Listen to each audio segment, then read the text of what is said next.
안녕하세요. 기도 놀러온 특권의 주경복입니다. 오늘 이 시간에는 먼저 성경의 가치를 인정해야 합니다. 69페이지 두 번째 시간을 가지겠습니다.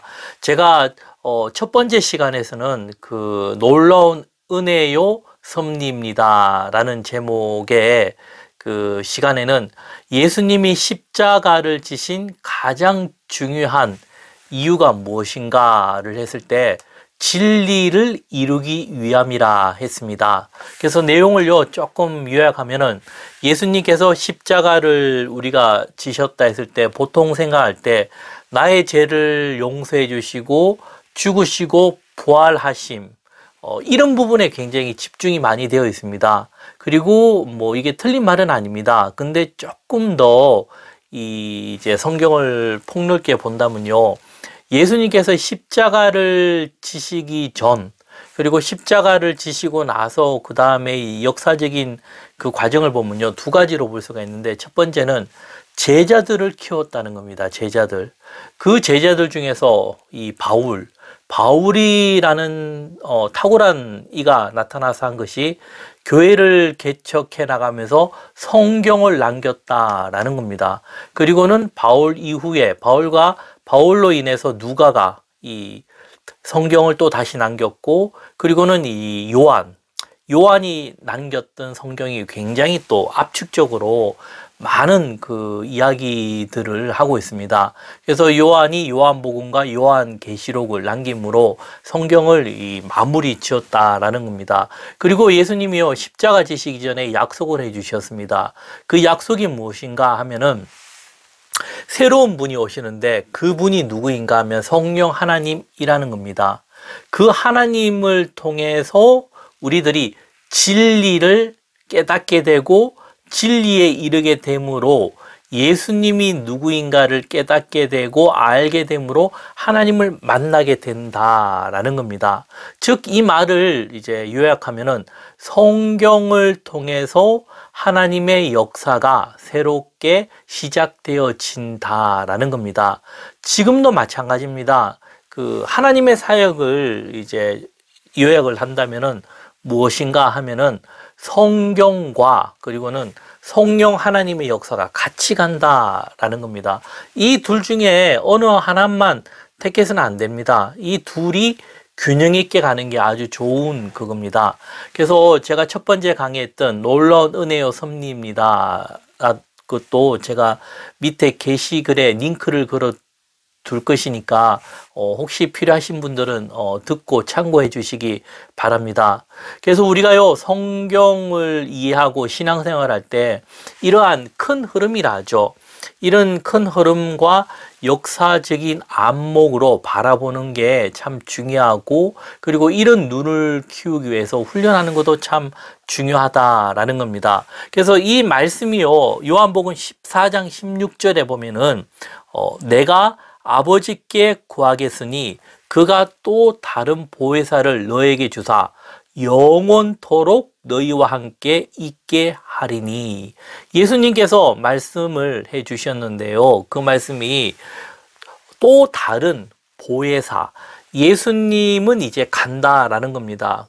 하지만 이 제자들에게 너희는 마음에 근심하지 말라라는 겁니다. 왜 그러냐면 그 다른 보혜사가 옴으로 인해서 더 나은 그런 길로 인도해 주신다라는 겁니다. 그래서 그분은요 영원토록 너희 우리와 나와 함께 있겠다라는 그 약속, 예수님의 약속이고 지금도 우리에게 해당된다라는 겁니다. 그래서 성경과 성령 하나님이 같이 가는 역사, 이런 것을 우리가 바로 볼 필요가 있다라는 겁니다.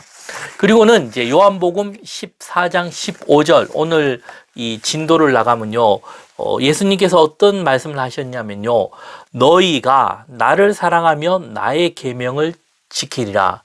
예수님께서요 이 너희가 나를 예수님을 사랑하면, 즉 하나님을 사랑하면 나의 계명을 지키리라. 그게 제가 요한복음 14, 15, 16장에 뼈대를 세우고 참 뭐 오랫동안 이 제 마음에 이렇게 완전하게 이해 안 됐던 구절이라면 이 구절입니다. 뭐 뜻을 모르는 건 아닌데요. 뭔가 이렇게 좀 시원하게 그 의미를 좀 이렇게 알 수 없을까라고 오랫동안 고심했던 구절입니다. 그 말은 예수님을 사랑한다라는 것이 계명을 지키는 것이다.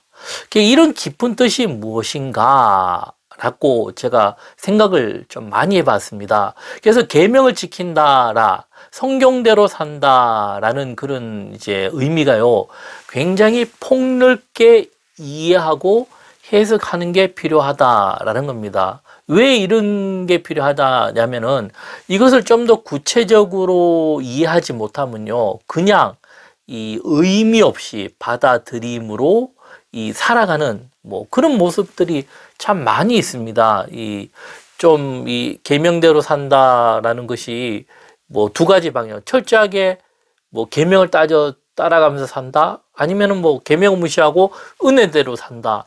그러면서 이런 기준을 못 잡으면서요, 나중에는 그냥 흘러가듯이 가버리는 참 모습이 많이 있습니다. 그래서 이제 어떻게 이거를 우리가 자세히 보냐면요, 무엇을 어떻게 해야 하는지 모르는 것이 우리의 현실이라고 보면 됩니다. 무엇을, 그죠? 도대체 이 계명을 지킨다는 게 이게 무엇인가? 그리고 또 어떻게 해야 되는가를 잘 이해하지 못하는 게 참 우리의 현 주소라 봐도 됩니다. 그리고는 이제 두 번째가 뭐냐면요, 이 의미가 어렵다라는 것을 알아야 됩니다. 첫 번째 얘기했던 것처럼 우리가 이제 이런 부분에 대해서 무엇을 어떻게 해야 될지 모른다는 게 있다면은, 두 번째가 또 비슷한 듯 하나 또 다른 의미인데요, 참 중요한데, 이게 굉장히 그렇게 쉽게 깨달아지고 이해되는 게 아니라는 겁니다. 쉽게 생각하니까 어떻게 해요? 그 문제에 대해서 우리가 바로 못 보는 것이 있다라는 겁니다. 그 말은 무엇인가 하면은, 어렵다는 것은요, 아예 이 문제에 대해서 풀지 못한다, 이런 의미가 아니라 이것을 풀어가야 되는 게 우리의 중요한 숙제이고, 이것을 풀어가기 위해서는 두 가지요, 인내와 노력이 필요하다라는 겁니다. 인내와 노력. 많은 이 노력에 의해서 이런 부분이 깨달아진다라는 겁니다.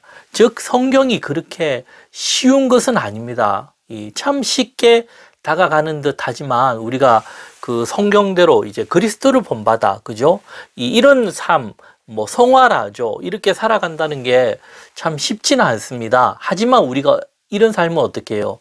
살아야 되는 게 우리의 현실이라는 겁니다. 그래서 너무 계명대로 살아야 된다는 것을 쉽게 생각하면 안 되고, 이게 굉장히 어려운 문제라는 것을 이해하면은, 어렵다라는 것은 뭡니까? 이것을 내가 해 나가기 위해서는 인내와 노력, 어쩌면 일평생 동안 내가 이거를 노력을 해야 풀어갈 수 있는 그런 일이다라는 것을 이해하면 오히려 더 쉽게 다가올 수 있다라는 겁니다. 이게 중요한 것은요, 예수님을 사랑한다는 것은 계명을 지킨다라는 겁니다. 그러면 지금 우리가 예수를 사랑한다 했을 때, 제가 두 가지로 딱 본다면 거의 다수가 좀 현 문화가요, 찬양의 문화죠, 우리 젊은이들이. 그래서 우리가 이 찬양함으로 뭐 하나님 사랑합니다, 고백합니다, 이런 감정적인 어떤 그런 콘서트와 같은 그런 쪽에서 거기에 이제 심취하고 빠져들어가면서 예수님을 사랑한다 생각하는 게 현 우리의 모습입니다. 이게 저 또한 제가 이렇게 그 20대 활동할 때 굉장히 현 우리나라 기독교 이 역사를 볼 때 굉장히 찬양이라는 게 굉장히 활성화될 때, 가장 꽃을 피울 때 그런 어떤 세대거든요. 지금하고는 또 달라요, 분위기가. 그래서 찬양을 통해서 우리가 예수를 사랑한다, 아니면은 뭐 교회의 예배나 뭐 열심으로 봉사하면서 그 예수님을 사랑한다라고 보는 게 우리의 모습이라는 겁니다. 이게 틀린 건 아닙니다. 그리고 맞습니다. 그러나 한 번 더 우리가 생각을 해 본다면요. 이 무엇인가 하면은 예전에 한 1년 전만 해도요. 이런 얘기를 한다면 좀 이상하게 생각하는 것이 좀 모습이었을 수가 있습니다. 특히 저처럼 이제 이름도 없고 잘 알지도 못하는 사람이 이런 얘기하면은 저런 말 하냐? 그런 말을 들을 수 있는 상황이었지만 지금 올해 들어서 코로나로 인해서요. 그 사람들이 그렇게 열심히 가던 교회가 막혔지 않습니까? 그러면서 많은 생각들을 하지만 이런 우리가 생각했던 기준들이 점점 바뀌어 나가는 그런 묘한 입장에 있다라는 겁니다. 즉 무엇인가 하면은 이 본질을 좀 더 생각할 수 있는 때가 되었다는 겁니다. 즉 이것이 교회의 위기가 될 수 있지만 그 위기가 새로운 기회가 될 수 있다라는 겁니다. 그 새로운 기회가 본질로 접근할 수가 있고 성경으로 돌아갈 수 있는 좋은 때라는 겁니다. 왜 그러냐면 사고가 열렸기 때문에 이 기존에 있는 그 틀이 나지 않습니까? 그게 바뀌지 않으면요 참 변화되기가 힘든 게 어떤 현실입니다. 그러면서 이 계명을 지키는 것이 예수님을 사랑하는 것이다라는 것을요 구약 성경 전체의 흐름을 통해서 보고자 합니다. 그래서 하나님을 사랑한다라는 것이 계명을 지킨다. 예수님도요 마찬가지입니다. 이렇게 말씀을 하셨고 바울과 요한도 이런 말을 굉장히 많이 했고 특히 요한은 요한복음에서 이런 부분을 굉장히 집중해서 다루고 있다라는 겁니다. 중요한 것이 계명을 지킨다라는 것. 그러면 계명을 지킨다는 게 무엇인가 하면은 이 구약 성경에 보면은 이 신명기 6장에 좀 더 이렇게 구체화되어 있습니다. 그래서 이스라엘 민족이요 출애굽을 통해서 하나님이 약속하신 새로운 땅을 이제 가서 그때 우리들에게 그러니까 그 당시 이스라엘 백성들에게 당부했던 말씀이지만 지금 우리들에게도 똑같이 당부되는 그런 말씀이라는 겁니다. 그래서 성경을 이해할 때요, 중요한 것이 그 시대 역사적인 흐름을 이해하는 것과 그리고는 그 성경책 속에서요, 하나님의 뜻이 무엇인가? 그리고는 왜 성경의 기자가 이렇게 기록되었는가? 자, 두 가지입니다. 우리가 보통 책을 보면요, 책을 기록한 저자가 그 책을 기록한 목적, 이유, 왜 이렇게 기록되었을까라는 것을 아는 거. 역사도 마찬가지죠. 역사를 많이 아는, 지식적으로 아는 게 중요한 것이 아니라 역사관이라 하죠. 왜 그렇게 그 역사 속에서 어떻게 이해하고 해석하는가. 그게 중요하듯이 성경의 기자가 왜 이렇게 기록되었을까라는 것을 아는 게 필요하지만 또 하나 더 하나님의 뜻이 무엇인가 이거를 같이 봐야 된다는 겁니다.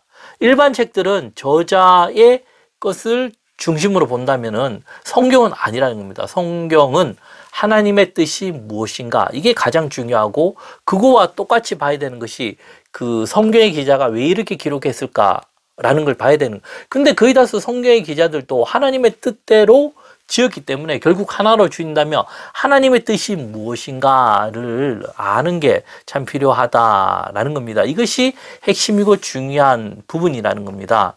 그래서 이런 부분을요, 생각하고 스스로 정리해 나가는 게 필요하다라는 겁니다. 왜 이런 부분이 중요하냐면은, 주어진 환경, 우리 현실에서는요, 이게 어렵습니다. 즉, 다른 말로 하면 누군가가 대신 해주는 게 아니라는 겁니다. 이 신앙은요, 누군가가 대신 해주는 것이 아니라 나와 하나님과 인격적인 1대1 만남이라는 겁니다. 성경도 마찬가지입니다. 누군가가 나에게 무엇을 해준다. 그 생각부터 빨리 깨어야 돼요. 그게 종교개혁이지 않습니까? 그래서 왜 이제 이렇게 스스로 생각해 나가는 것들이 현실에서 어렵냐 하면요. 제가 세 가지로 이제 얘기하면요. 설교나 강의를 우리가 듣는다 하면요. 첫 번째는 뭐냐면은 많은 사람을 중심으로 어떤 설교를 하거나 강의를 합니다. 그렇기 때문에 특정한 사람의 1대1은 어렵다는 겁니다. 그리고 두 번째 무엇이냐면 교회나 단체들은요. 그곳 환경에 맞게 해석을 합니다. 그리고 공동체라는 것은 어떻게 운영되기 위해서는 뭐가 필요합니까? 뭐 많은 것들이 필요하다는 겁니다. 그 공동체를 유지하기 위해서는 이 본질적인 거 외에 비본질이 들어갈 수밖에 없다라는 게 현실이고, 그리고 세 번째가 무엇이냐면 이것을 가리키는 리더는요, 어떤 특정한 목적을 가지고 해 나갈 수밖에 없는 게 현실입니다. 그래서 우리가 볼 때는 그 리더가 잘못됐다, 뭐 이러니 저러니 많은 얘기를 하는데요. 그것도 너무 그렇게 비방만 할 필요가 없는 것이 왜 그러냐면 그 리더도 이런 큰 공동체를 끌어가기 위해서는 책임감이 있다 보니까 어떻게 해요? 본질적인 것보다 비본질적으로 갈 수밖에 없는 어떤 참 묘한 어떤 그런 환경이기 때문이라는 겁니다. 그래서 이런 부분이 중요한 것은 뭐 현실이 잘못되었다 이런 게 중요한 것이 아니라 이렇게 스스로 깨달아가는 게 힘들다라는 걸 먼저 인식할 필요가 있다라는 겁니다. 그리고 이런 현실을 바꿔나가겠다, 변화되겠다, 전 기대 안 합니다. 그걸 기대할 필요가 없다라는 겁니다. 먼저 누가 바뀌면 됩니까? 내가 바뀌면 됩니다. 내가 먼저요. 스스로. 성경이 있는 이유가 왜 있는가 하면은 나를 위해 있다라는 겁니다.